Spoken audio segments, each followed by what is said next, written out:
Hello viewers எல்லாருக்கும் வணக்கம். இன்றைக்கி ரெட் ரைஸ் நவரா ரைஸ் வந்து புட்டு எப்படி செய்யுதுன்னு பார்க்கலாம். இதுக்கு ரைஸு உப்பு கொஞ்சம் எடுத்துக்கிட்டு தண்ணி தெளித்து கொஞ்சம் உதிரியாக மிக்ஸ் பண்ணி வச்சுக்கலாம். நெக்ஸ்ட்டு இதில் கடலைக்கறி செய்கிறதுக்கு கடலை உப்பு போட்டு நல்லா வேக வச்சு எடுத்து வச்சுக்கலாங்க.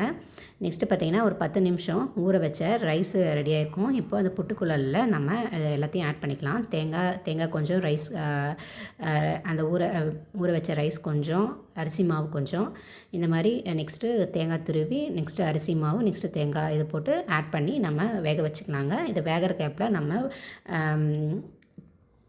கடலைக்கறி எப்படி ரெடி பண்ணுறதுன்னு பார்க்கலாம். இதுக்கு பெரிய வெங்காயம், இஞ்சி, பூண்டு, தக்காளி இதெல்லாம் வந்து கட் பண்ணி வச்சுக்கலாம். பாருங்கள், நமக்கு கடலை வந்து வெந்துருச்சு நல்லா. இப்போ வந்து இது கடலைக்கறி செய்யலாம். இதுக்கு எண்ணெய் ஊற்றி சோம்பு, ஒரு பட்டை, 2 லவங்கம், அப்புறம் பிரியாணி இலை இது எல்லாத்தையும் போட்டுக்கலாம். நெக்ஸ்ட்டு பெரிய வெங்காயம், அப்புறம் இஞ்சி பூண்டு இடித்து வச்சது போட்டுட்டு தக்காளி போட்டு வணக்கிட்டு அப்புறம் வேக வச்ச கடலைக்கறியை போட்டுடுறோம். நெக்ஸ்ட்டு மஞ்சள்தூள், மிளகாய்த்தூள், கறி மசாலா தூள் ஆட் பண்ணிக்கிறோம். நெக்ஸ்ட்டு வந்து பார்த்திங்கன்னா ஒரு 2 கரண்டி அளவு வெந்த பொட்டுக்கடலையை சுண்டல் கடலையை வந்து எடுத்து மிக்ஸி ஜாரில் நல்லா கிரைண்ட் பண்ணிவிட்டு அதையும் சேர்த்து மிக்ஸ் பண்ணுறோம். திக்னஸ்க்காக ஆட் பண்ணுறோங்க.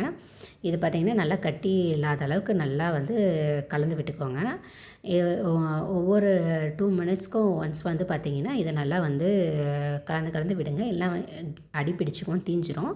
ஸோ அப்பப்போ வந்து இது மாதிரி மிக்ஸ் பண்ணி விடுங்க. இது ஒரு 5 to 10 மினிட்ஸ்குள்ளாரே பார்த்திங்கன்னா நல்லா திக்னஸாக வந்துடுங்க.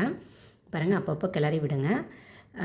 ஒரு ஸ்டேஜில் ஒரு 5 மினிட்ஸ்க்கு அப்புறம் பார்த்திங்கன்னா பாருங்கள், இப்போ நல்லா திக்காயிடுச்சு. ஒரு 5 மினிட்ஸ்லேயே பார்த்திங்கன்னா நமக்கு நல்லா திக்னஸ் வந்துடுச்சு. இந்த சமயத்தில் பார்த்திங்கன்னா நம்ம கொத்தமல்லி தழை நல்லா கட் பண்ணி வச்சுக்கலாங்க. இது தூவி நம்ம ஸ்டவ் ஆஃப் பண்ணிடலாம். நமக்கு கடலைக்கறி ரெடி ஆகிடுச்சு. இப்போ புட்டும் ரெடி ஆகிடுச்சு, கடலைக்கறியும் ரெடி ஆகிடுச்சு. ஸோ இப்போது நம்ம சர்வ் பண்ண ஆரம்பிச்சிடலாம். நெக்ஸ்ட் பார்த்திங்கன்னா புட்டு எடுத்துகிட்டு புட்டு, கடலைக்கறி, நெக்ஸ்ட்டு புட்டு, நாட்டு சக்கரை, வாழைப்பழம் இது 2